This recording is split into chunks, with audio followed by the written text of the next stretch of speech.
أعوذ بالله من الشيطان الرجيم. ولا تقولن لشيء إني فاعل ذلك غدا إلا أن يشاء الله. واذكر ربك إذا نسيت وقل عسى أن يهديني ربي لأقرب من هذا رشدا. ولبثوا في كهفهم 300 سنين وازدادوا 9 قل الله أعلم بما لبثوا له غيب السماوات والأرض أبصر به وأسمع ما لهم من دونه من ولي ولا يشرك في حكمه أحدا. قال علماؤنا رحمهم الله وغفر لهم ولشيخنا والحاضرين والوالدين والمسلمين أجمعين: ولا تقولن لشيء تعزم على فعله إني فاعل ذلك الشيء غدا إلا أن تعلق قولك بالمشيئة فتقول إن شاء الله. واذكر ربك عند النسيان بقول إن شاء الله، وكلما نسيت فاذكر الله فإن ذكر الله يذهب النسيان. وقل عسى أن يوفقني ربي بأن يعطيني من الدلائل على نبوتي ما يكون أقرب وأظهر من قصة أصحاب الكهف في هداية الناس وإرشادهم. ومكث الشبان نياما في كهفهم 300 سنة و9 سنين قمرية.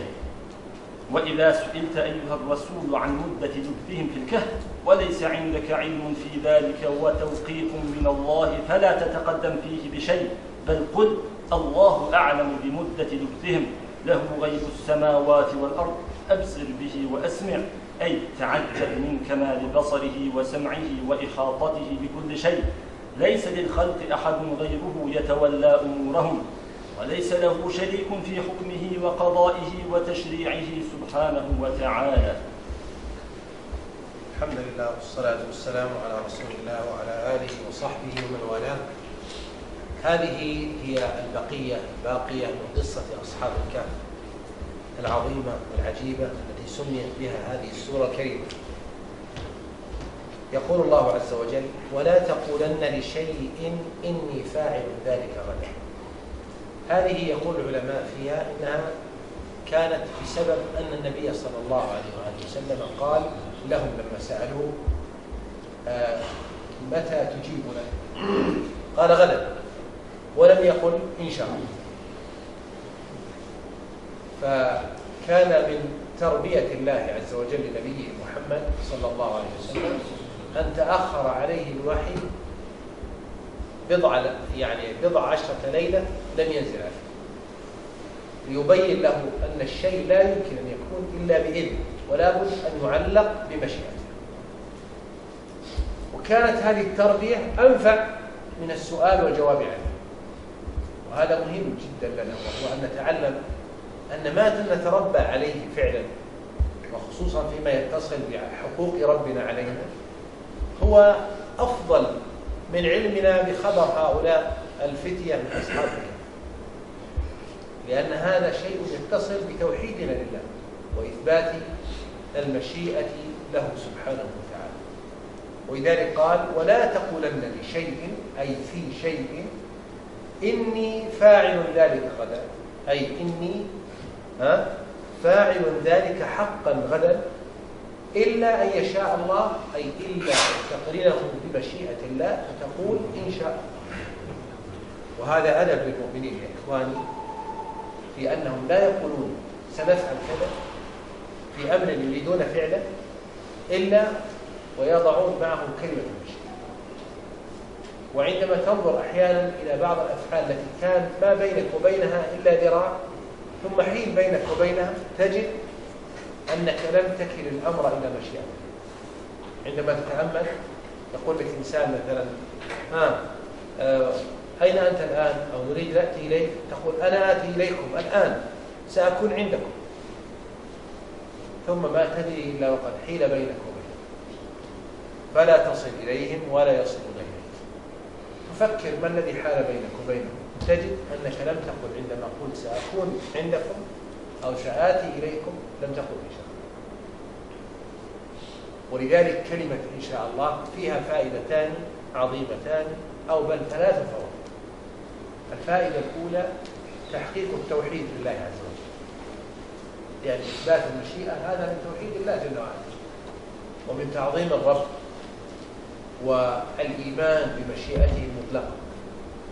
الفائدة الثانية هو تحقق ما تنوي فعله أو ترغب في أدائه، فإن ذلك يتحقق بإذن الله.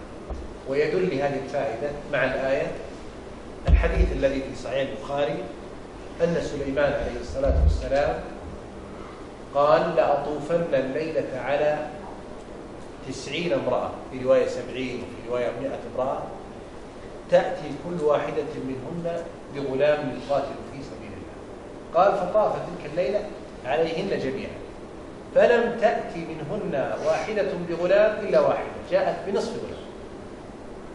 قال النبي صلى الله عليه وسلم ولو قال إن شاء الله لكان دركا لحاجته، يعني لأدرك حاجته. فدل على أن قول إن شاء الله مما يتسبب في إدراك الحوائج. والعجيب يا إخواني الآن يقول له ولا تقولن لشيء إني فاعل ذلك غدا إلا أن يشاء الله، ثم يربيه على قولها فعليا. وين؟ من يعلم؟ ها؟ لا، يربيه على ذلك يعني عبر القدوة والقصة في قصة موسى عليه الصلاة والسلام. قال ستجدني إن شاء الله صابرا ولا أعصي لك أمرا. أولئك الذين هدى الله فبهداه مقتدي. هؤلاء إخوانك من الأنبياء كانوا يقولون إن شاء الله، فقل مثلهم يا محمد، قل مثلهم يا محمد. فهذه تربية على المشيئة. وأيضا في قصة صاحب الجنتين قال ولولا إذ دخلت جنته قلت ما شاء الله لا قوة إلا بالله إن ترني أنا أقل منك مالا وولدا. كأن السورة تحيي في النفس هذا المعنى العظيم، وهو الارتباط بالله جل وعلا والإذعان لمشيئته وربط الأمور بإذنه، وأن الإنسان لا يستطيع الوصول إلى شيء إلا أن يأذن الله. قال إلا أن يشاء الله. واذكر ربك إذا نسيت، يعني لو نسيت أن تقول إن شاء الله في كلامك فقلها عندما تذكر. لأن الإنسان قد يقول سأفعل كذا، سأقوم بكذا، سأقرأ كذا، يعني وأدي كذا، وينسى ثم يذكر أنه لم يقلها فليقل. وفي هذا وأيضا اذكر ربك دائما وأبدا، فإن ذكر الله مما يزول به النسيان. كثير من الناس الذين يعانون من النسيان نرشدهم إلى ذكر الله، فمن ذكر الله عز وجل فإن الله عز وجل يجعل من جزائه لهذا الإنسان أن يكون ذاكرا لحوائجه. وسيأتي بعد قليل أو في الدرس القادم بإذن الله عز وجل قوله ولا تطع من أغفلنا قلبه عن ذكرنا واتبع هواه وكان أمره فرطا.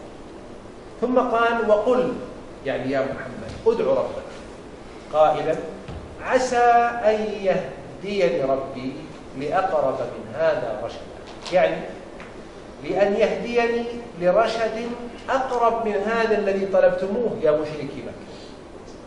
فهم أرادوا أن يأتوا بقصة أصحاب الكهف من أجل أن يتعرفوا بها على نبوة النبي صلى الله عليه وسلم. وين رحتوا بعيد؟ تأتون بقصة وقعت في زمن مضى لا يهتدى إليها إلا بعلم غيبي، وبين أيديكم السماء والأرض والشمس والقمر والنجوم والأفلاك كلها تدل على الله. يعني آيات عظيمة جدا تدل الإنسان على توحيد الله، لا يحتاج الإنسان معها إلى مثل هذه القصة البعيدة التي لا يتوصل إليها إلا بكلفة. ولذلك قال وقل عسى أن يهديني ربي لأقرب من هذا الرشد.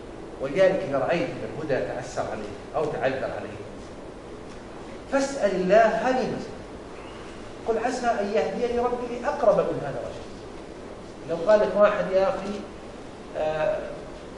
يعني لن تحقق هذا الأمر مثلا الدعوة إلى الله إلا بأن تذهب إلى مكان بعيد أو تفعل أشياء محرمة حتى تصل إلى المكان البعيد، قل عسى أن يهديني ربي لأقرب من هذا رشد. ولو قيل لك أنك لن تتعرف على الهدى أو الحق في مسألة ما إلا بأن تفعل كي ما يشق عليك، قل عسى أن يهديني ربي لأقرب من هذا رشد. أن يوصلني الله إلى الرشد من طريق قريب، فإن الله عز وجل قد يوصل إلى الرشد من طريق قريب جدا، قد يوصل إليه من طريق بعيد. والإنسان يحب الطريق القريب الأيسر. ما خير رسول الله صلى الله عليه وسلم بين أمرين إلا اختار أيسرهما ما لم يكن إثما. قال ولبثوا، أي من هو الذين لبثوا؟ أصحاب الكهف قطعا، لأن القصة فيه والسياق يدل على ذلك. في كهفهم 300 سنين وازدادوا 9. طبعا لماذا لم يقل ولبثوا 309 سنين؟ القرآن يراعي قضية ايش؟ الجرس أو ما يسمى بالقافية أو الروي، لأن لها لذة في الأسماع. والسورة ليس من رويها النون، ليس من رويها يعني من قافيتها النون، بل كلها ألفات كما ترون: رعب، مرشد، مرفقة، أحد، أبدا، مسجد، أحد، غدا، 9.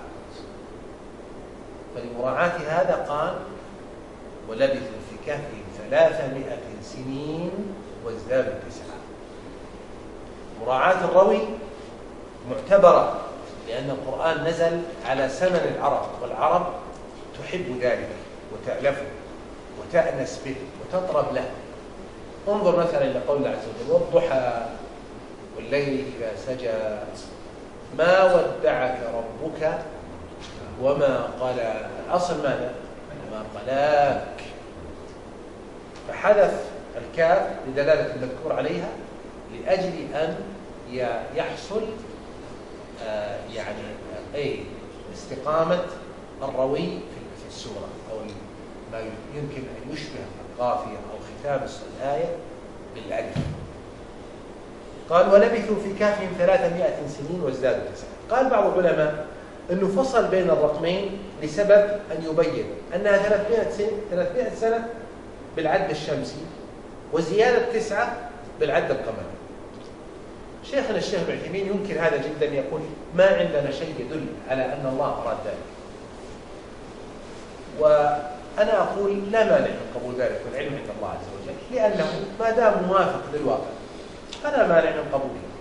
الحقيقة أنه كل 300 سنة هي توافق في العد القمري 309 سنة، والعد الشمسي معروف عند الأمم، ليس شيئا حادثا، ليس شيئا حادثا، بل هو معروف.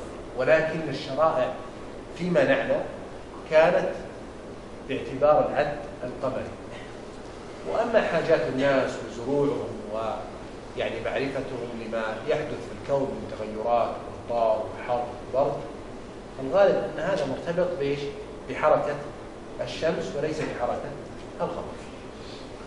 فأقول لا مانع من قبول هذا، خصوصا أنه ذكره جماعة من المفسرين، وليس معارضا أو يعني مستندا إلى شيء لا نستطيع تبينه، بل معروف كل 100 سنة ميلادية كل سنة شمسية توافق 103 سنوات قمرية، لأن الفرق بين العام الشمسي والعام الميلادي هو ما يقارب 10 أيام وشيء إلى 11 يوم. كل عام وعام بينهما هذا الفرق. قال الله عز وجل: قل الله أعلم بما لبثوا، يعني ارجعوا في علم ذلك إلى الله، فالله هو الذي يعلم مدة لبثهم ولا أحد يعلمها إلا هو. وهذا من باب التأكيد على ما ذكر. قل الله أعلم بما لبث له غيب السماوات والأرض. وهذا يدل على أن علم هذه التفاصيل القديمة التي لم تدون في الكتب أصبحت من قبيل الغيب، لأنه لا يوجد أحد من الناس يعلم عن هذا الأمر الماضي علما يقطع به، وإنما هي ظنون وتوقعات. الله عز وجل قال له أي وحده وليس لأحد سوى غيب السماوات والأرض. التقديم كما حقه التأخير دال على الحصر، يعني له وحده غيب السماوات والأرض فليس هناك أحد يشاركه في علم الغيب. وأكد هذا في سورة النمل بقوله قل لا يعلم من في السماوات والأرض الغيب إلا الله. فعلم الغيب لله. ولذلك إذا جاءك أحد يقول إن هذا الولي أو هذا الرجل يعلم الغيب قل له كذبت، يعلم الله. لا يعلم الغيب إلا الله. حتى إن النبي صلى الله عليه وسلم لما كانت الجاريتان تغنيان عنده وتقول إحداهما وفينا رسول الله يعلم ما في غد، أو وفينا رسول الله يعلم ما في غد، أنكر عليها صلى الله عليه وسلم ولم يقل هذه في ساعة طرب وإلا في حال لا ينبغي لنا أن نعتذر عليها، بل قال لا يعلم ما في غد إلا الله. لا يعلم ما في غد إلا الله. فعلم الغيب مما اختص الله به، ولذلك يعتبر يعني قدحا في ربوبية الله عز وجل أن يدعى علم الغيب لأحد سوى الله جل جلاله. قال الله جل وعلا أبصر به وأسمع. هذه صيغة ايش؟ اي يعني ما أشد بصره وسمعه، ما أنفذ بصره وأشده في إدراك المبصرات، حتى إنه يدرك دبيب النملة السوداء على الصخرة السوداء في الليلة الظلام. لا إله إلا الله سبحانه جل جلاله. ويستوي في بصره سبحانه وتعالى ما هو ظاهر جلي ضخم كبير وما هو دقيق خفي لا يكاد يرى بالعين المجردة. كل ذلك مستوى بالنسبة لله. ولذلك قال هنا أبصر به وأسمع، يعني ما أعظم سمعه سبحانه وتعالى وأشد إدراكه لكل المسموعات. فنداءك لربك سبحانه وتعالى ولو كان بصوت خفي يسمعه الله عز وجل من فوق 7 سماوات. ثم قال ما لهم من دونه أي من سواه من ولي، أي أحد يتولاه. فالله هو الذي يتولى أمور خلقه كله.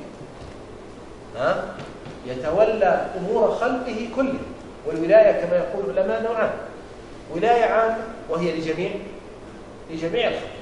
الله هو المتولي لأمور خلقه، مؤمنهم كافرهم، برهم وفاجرهم، قريبهم وبعيدهم، متقدمهم ومتأخرهم.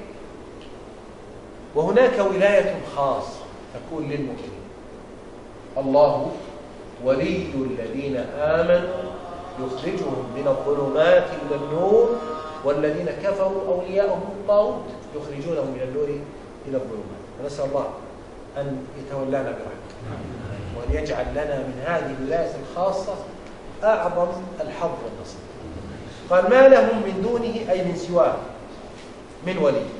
قوله من ولي هذه إيش؟ لتأكيد العموم، لأن الكلام في الأصل يصح من دونه، يعني ما لهم من دونه ولي، لكن جاءت من هنا كما يقول العلماء لتأكيد العموم. ولا أي أحد إلا هو سبحانه وتعالى. قال ولا يشرك أي ربنا سبحانه وتعالى في حكمه أحد. حكمه ماذا؟ القدري أو الشرعي؟ لا القدري ولا الشرعي. لا يشرك الله في حكمه أحد، بل هو المتفرد بالحكم كونا والمتفرد بالحكم ايش؟ شرعا. فلا شرع إلا شرعه ولا أمر وتقدير إلا تقديره. فالله بيده يعني الخلق والتدبير والأمر والإيجاد والإعدام، كل ذلك لله سبحانه. سبحانه وتعالى، وهذا هو الحكم القدري. والحكم الشرعي وهو كون الرب سبحانه وتعالى هو المتفرد بالأمر والنهي، هذا أيضا إليه وحده، كما قال في الآية الأخرى: إن الحكم إلا لله. ولذلك أكد على هذا ببيان أن من خالف حكمه فقد كفر، قال: ومن لم يحكم بما أنزل الله فأولئك هم كافرون. قال: فلا وربك لا يؤمنون حتى يحكموك فيما شجر بينهم ثم لا يجدوا في أنفسهم حرجا مما قضيت ويسلموا تسليما. وبهذا تكون قصة أصحاب الكهف قد انتهت عند هذه الآية. نسأل الله سبحانه وتعالى أن يرحمنا برحمته وأن يجزعنا شكر نعمته. نلتقي إن شاء الله في بقية هذه السورة.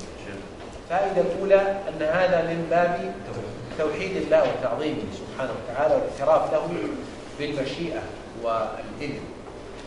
والثانية من فوائدها تحقق الفعل. والثالثة عدم حصول الحنث في اليمين. فلو قلت والله إن شاء الله لآتينك ثم لم تأتي لا حنث عليه ولا يلزم الكفارة. ولذلك ينبغي الإنسان إذا حلف أن يتبعها بإن شاء الله، حتى لو حصل منه عدم وفاء لا يلزمه إيش؟ كفارة، لأنه ربطها بإيش؟ بالمشيئة. تقول لزوجتك والله إن شاء الله لأعتذرن بك ولا أحجن بك وبوالدتك، فهي تفرح وأنت إن شاء الله عازم على ذلك أن تقوم بهذا الأمر. لكن لو ما حصل لتعذر هذا الأمر أو لوجود عقبات أو عوائق لا يلزم الكفارة بسبب ذلك. لكن نحذر يا إخواني من استعمال كلمة إن شاء الله مع الأطفال وأن تنوي عدم تحقيق الأمر، لأن هذا يربط في أذهانهم أنه هذا الأمر الذي يتحقق فيسيئون الظن به. يعني أذكر بعض الأطفال يقول إذا قال لوالده اذهب بنا مثلا إلى الحديقة، يقول إن شاء الله إن شاء الله، يقول لا تكون إن شاء الله. يعني لإيش؟ لأنه ارتبط في ذهنه أن قول إن شاء الله يعني أن لا يتحقق. فلا ينبغي لك أن تقولها لأطفالك وأنت عازم على عدم الفعل، لأن هذا سيجعلهم يسيئون الظن به. انتبهوا لهذا يا أخوان.